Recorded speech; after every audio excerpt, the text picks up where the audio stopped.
Assalomu alaykum. Hozir biz Karam ekilgan maydonda turibmiz. Ushbu loyiha Ati Xalq banki Zafar BXM bilan hamkorlikda Toshkent viloyati Bekobod tumani Farhod Mufida joylashgan 8221 sonli konturda amalga oshirilmoqda. Ushbu konturimizda karam mahsulotlari ekilgan. Konturimiz uzunligi 340 metr, eni 295 metr bo'lib, jami 10 gektar yer maydonini o'z ichiga oladi.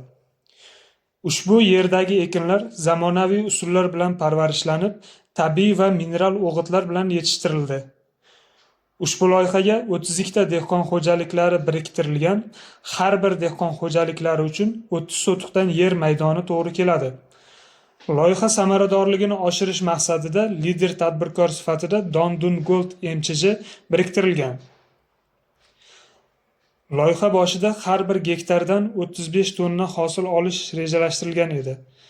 Hozirgi kunda hosil yig'ish jarayonida har bir gektardan 45 tonnagacha hosil olinmoqda.